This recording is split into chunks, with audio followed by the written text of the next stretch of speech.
Hello, my beautiful boss babes. It is Irene with Snatched SM, and today we are going to talk about the reality of opening a salon or a beauty bar. Now, as you guys know, when I first started, my very first month in business, I was working out of my house. Then I moved to a small little studio, not in the best side of town. I was there for about 3 months before I opened my big salon, my big beauty bar. We currently offer 6 different services, have 6 different technicians, and the beauty bar is over 1,000 square feet.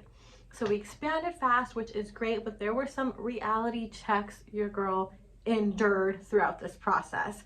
So if you are interested in opening your own salon one day, I recommend this video. I'm just gonna give you guys some struggles that I went through so you can learn from them, and some tips and tricks that I wish I knew when I was going to open the location. It was well worth it, and I absolutely love what it came to be. We're going to talk about, some things to think about when choosing your salon, price points, roughly how much I spent on opening the salon, and all that good stuff. So we're gonna get right into the video. And if you like beauty bar content or body contouring or anything like that, feel free to subscribe, to like, or to share the video. Your girl is still a YouTube newbie, but I'm working on it. I have tons more body contouring related videos for you guys to come. So yeah, stay tuned and let's get right into it. Step 1 in opening or leasing a commercial space is to have a legitimate business. I'm already stuttering, guys. Blah, blah, blah. You obviously can't lease a commercial space if you don't have a business or have a business idea or anything like that. They won't just lease a commercial space to anybody. You want to make sure you have a legitimate business, you're starting that process, and you have a solid business plan, because some places do ask for that when leasing a commercial space. I know my person did. They said, okay, what is your plan? Give me your full business plan. What do you plan on opening here? How do you plan on operating? Things like that. So obviously you have to have a business to get a business location. So that's step 1. That's a given. Step 2 is to think about things that are important to you when opening a commercial space. So I know for me, parking was a big one, because I don't know about you guys, but I get anxiety when I have to go somewhere with really bad parking. So for example, the Smart and Final in our town, it's a grocery store. Their parking structure sucks. It is tiny and always busy.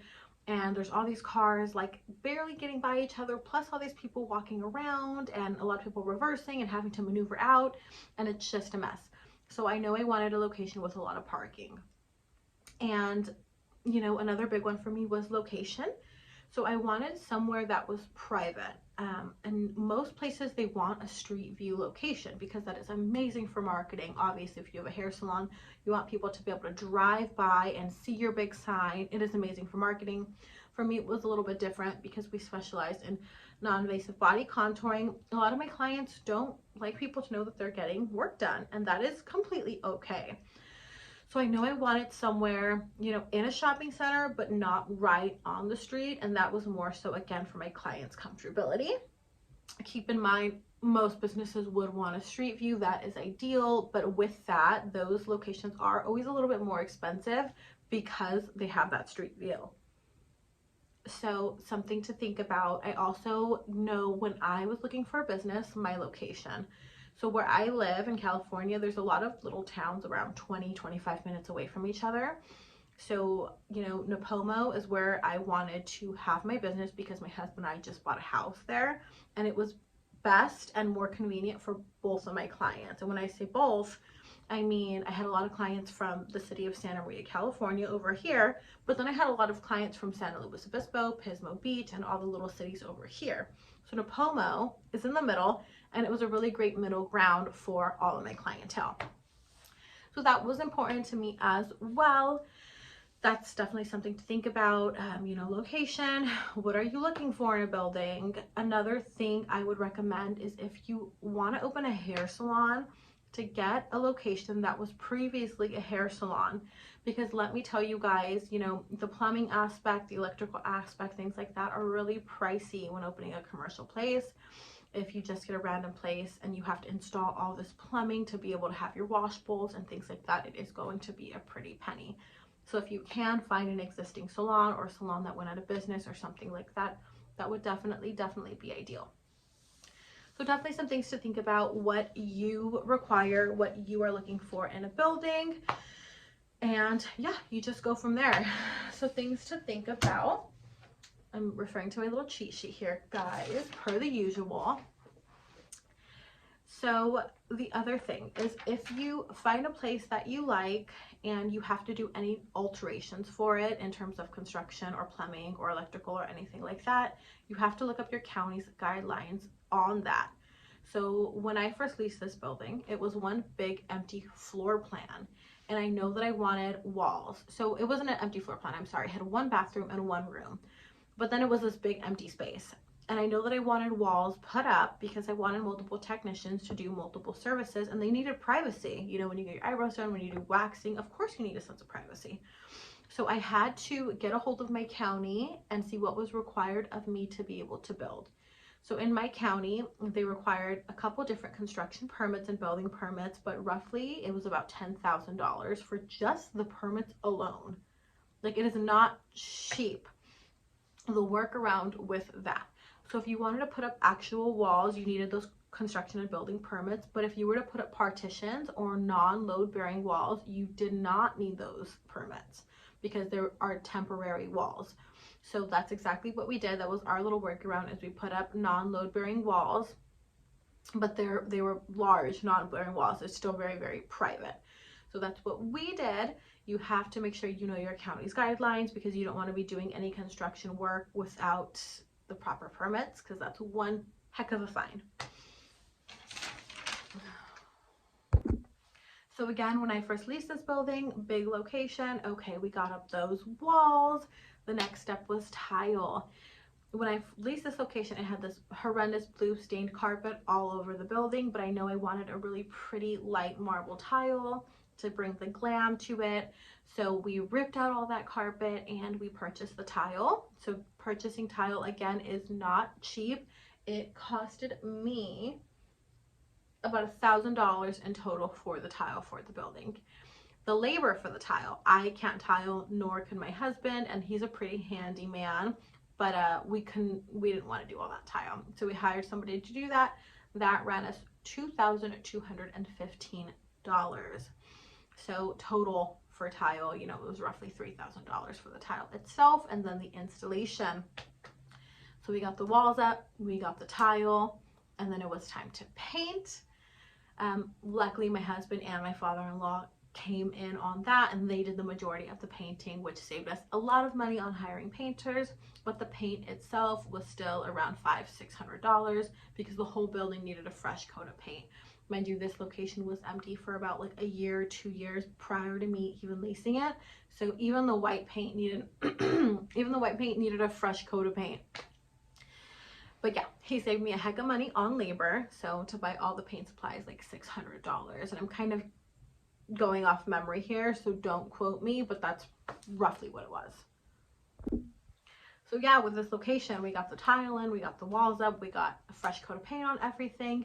I did run into an unforeseen issue. So if you are to lease a location, I would always budget for unforeseen issues. I didn't. So my unforeseen issue was its plumbing. So it had one sink in the bathroom, and I know I wanted a microblade artist, and for microblade artists, they are required to have a sink in their room because they deal with blood. Microblading and permanent makeup, you know, it does pierce the skin, and sometimes there's blood involved. So I was under the impression that she didn't need a sink in her room, because I had read somewhere that as long as the microblade artist doesn't have a door and they're not touching so many surfaces to get to a hand washing station, they'd be fine. So I was under the impression that the bathroom sink was enough. After the inspection, meaning we got our tile, our walls up, our paint done, and then we got a hold of a county rep to come do an inspection, they said no. They said, you can't have a microblade artist in here, she doesn't have a sink. So we had to get that installed. Now I got a plumber out here and paid him for that. It turns out our plumbing was at its max capacity, and they had to put this whole different system in the building to be able to make it work. Huge unforeseen issue. Luckily, the plumber was a little bit of a friend and kind of gave us a little bit of a discount, which was so great. So we bought the sink and the supplies pretty much on our own, which ran me about $300 total. And then he came and did the piping and all the installation, or him and his team. And that ran me, I want to say, about $2,450 for the plumbing. And that's even with a discount, guys. So yeah, it was a pretty penny, but it was well worth it. Now we have an amazing microblade artist in that room. Another thing when opening a commercial space is the rent. You want to make sure that you can afford the rent. So with me, I know that I wanted a beauty bar. I know that I wanted multiple technicians, but I also wanted to make sure that the rent was realistic, that I can pay it on my own if needed to. So say for example, I opened up this beauty bar and worst case scenario, nobody wanted to rent rooms with me. I needed to make sure that I can pay that rent on its own. So the space that I lease at, it is in a shopping center. It is, you know, over 1,000 square feet. I pay $2,034 a month for this location on a 3-year lease. Luckily, you know, I did get my rooms booked up, so the girls rent out rooms, which totally helps, but you also have to make sure that you can do it on your own if possible. You don't want to get an overhead and be like, yeah, like all these people are going to work here and it's going to be great, and then have it not happen. That's definitely worst case scenario, but it is something to think about.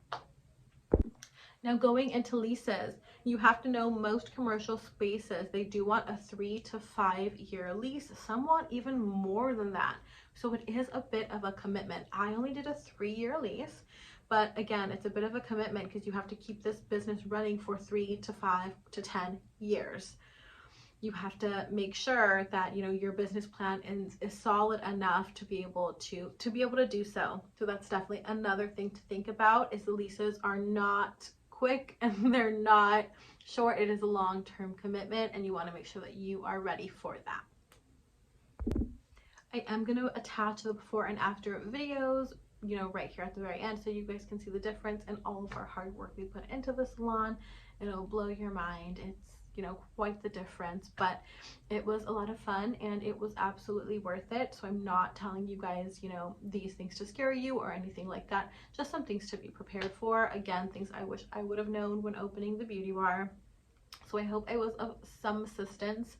And if you guys again have any more video recommendations, or if there's something that I missed, please comment down below. I love interacting with people, you know, beauty bar, business wise, body contouring wise, any questions. I'm an open book. So drop some comments down below.